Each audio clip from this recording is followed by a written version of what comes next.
Video kali ini kita akan membahas skema box NTX SPL118 yang terinspirasi dari skema box SPL yang umum digunakan. Skema ini dikhususkan untuk transducer speaker ASR Fabulous dengan tipe PA 127187SW. Tanpa berlama-lama, sekarang kita ulas aja spesifikasi teknis dan TS parameternya. Untuk speaker ini, kita punya dua parameter yang berbeda. Jadi ada revisi 0, produksi 5 April tahun 2017, dan ada revisi 1, produksi 8 Desember tahun 2017. Setelah membaca dan menguji parameternya secara matematis, di sini ketahuan kalau update yang diterapkan pada revisi 1 ini cukup logis. Intinya, kekurangan pada revisi 0 diperbaiki pada revisi 1. Dan sepertinya pengembangan ini juga udah mentok, sehingga nggak direvisi lagi hingga saat ini. Jadi silahkan dicek lagi revisi mana yang lu gunakan. Kita lihat dulu ukuran rinci dari transducer speakernya. Karena dari kedua spesifikasi ini ukurannya sama, gua perbesar salah satunya aja. Mudah-mudahan udah bisa kelihatan. Jadi untuk ukuran terluarnya ini 438 mm, ketebalan gasket 16,5 mm, ukuran total dari gasket hingga magnet 212,7 mm, ukuran magnet 280 mm, ukuran basket yang bisa jadi referensi dari ukuran lubang pada box 424 mm. Kita lanjut ke spesifikasi teknisnya.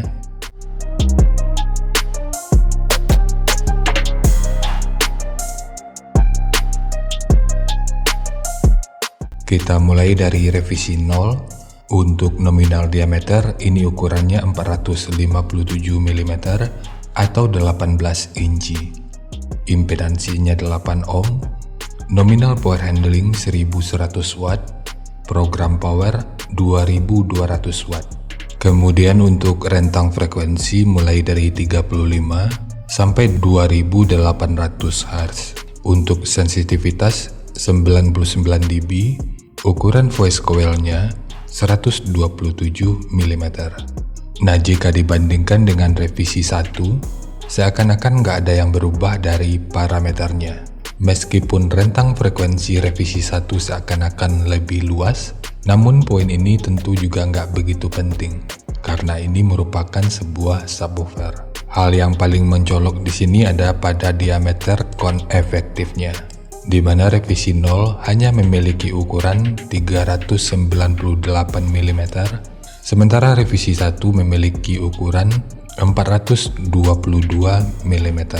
Jadi pada update ini terlihat agar output akhirnya itu menjadi lebih rendah, maka parameternya pun diubah. Tapi jika lu hanya punya revisi 0, gak usah khawatir.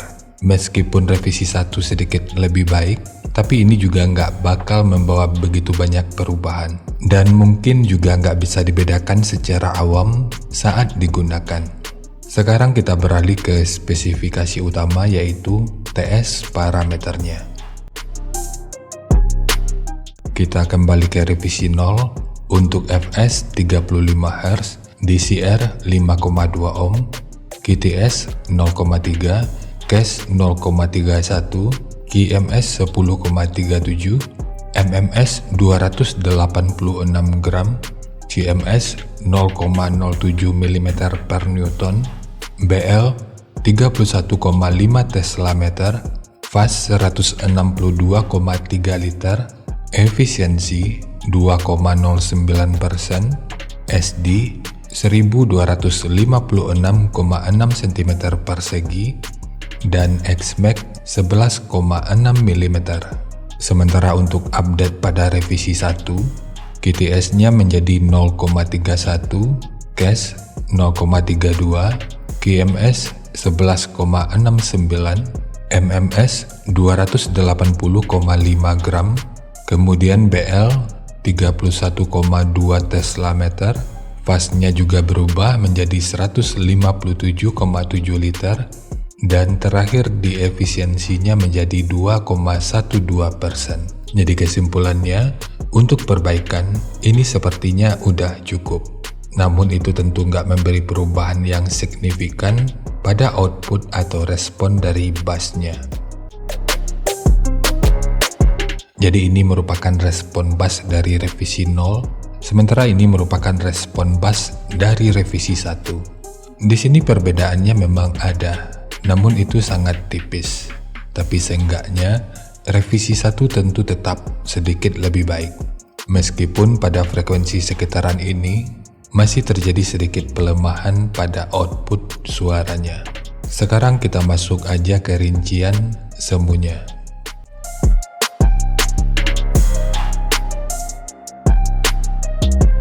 Untuk rincian semu, poin yang gua rekomendasikan di sini adalah 1500 watt pada minimum impedansi 5 ohm. Sebagai catatan, speaker ini bisa stabil di minimum impedansi 6 ohm selama titik potong atasnya itu nggak lebih dari 190 Hz. Lalu rekomendasi titik potong bawahnya di 50 Hz dan untuk atasnya boleh menyesuaikan. Ini sifatnya tentu nggak mengikat, jadi nanti silakan dicoba aja sesuai karakter yang diinginkan. Dan untuk slope nanti juga boleh menyesuaikan. Kemudian untuk puncak SPL-nya, ini diperkirakan mencapai sekitar 128 desibel. Semua ini merupakan rincian semu, jadi bisa lebih baik atau bisa aja lebih buruk dari yang diperkirakan. Karena efisiensi akhirnya itu juga akan bisa dipengaruhi oleh beberapa faktor. Apakah itu kerapian dan kepresisian dari pembuatan box, kualitas bahan, hingga equipment yang digunakan. Sebelum melanjutkan, harap baca deskripsi video karena ada beberapa informasi tambahan terkait bahasan yang ada pada video ini.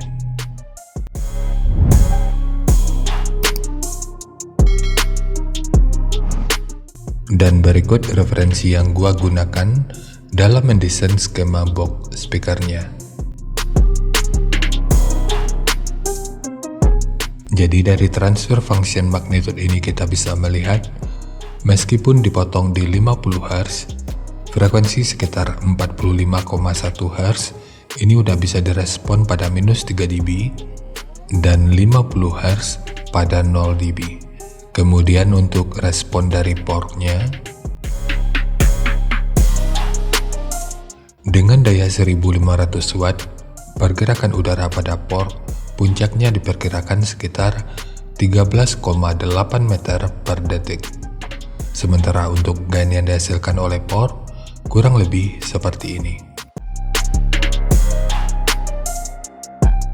Jadi secara teori, di sini port akan membantu dalam merespon frekuensi hingga sekitar 40,5 Hz pada minus 3 dB.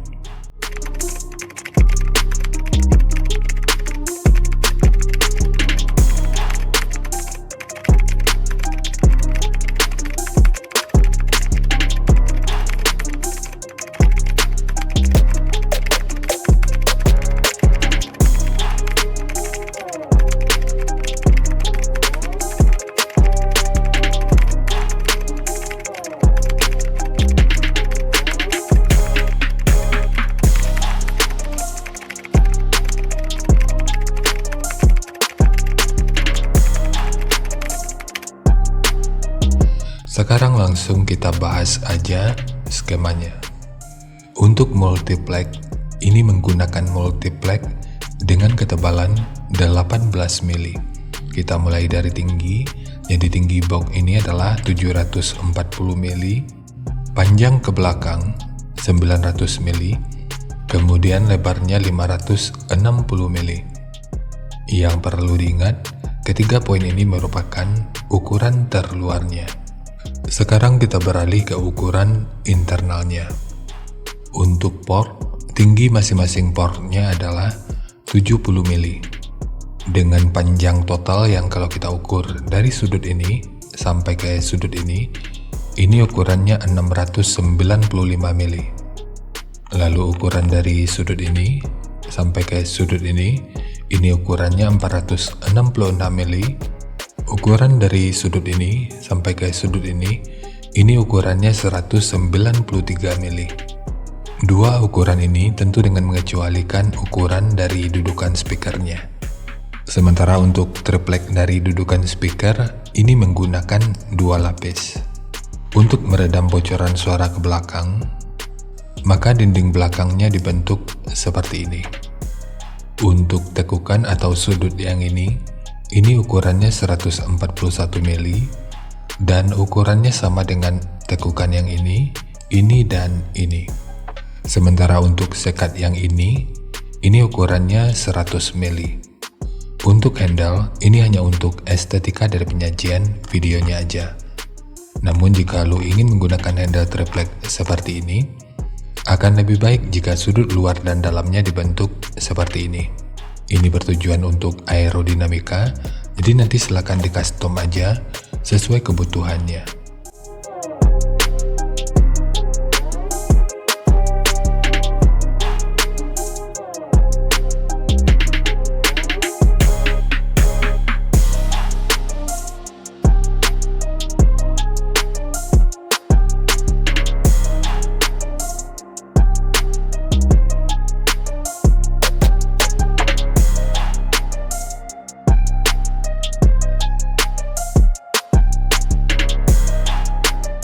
Terima kasih untuk teman-teman yang udah nonton sampai detik ini. Bagaimana pendapatnya terhadap skema yang dibagikan kali ini? Sampaikan aja pada kolom komentar, biar kita sama-sama bisa belajar agar lebih baik lagi. Seperti biasa, jika kalian suka dengan skemanya, silakan like dan share videonya ke teman-teman lain yang sekiranya juga suka dengan topik yang sama. Untuk teman-teman yang udah subscribe, terima kasih banyak atas dukungannya. Dan untuk yang belum subscribe, jika berkenan, bantu subscribe-nya. Sempatkan waktunya untuk baca kolom deskripsi dan kunjungi juga tab komunitas untuk mendapatkan informasi dan update terbaru. Jadi ya seperti itu aja, dan kita ketemu kembali pada video yang lainnya.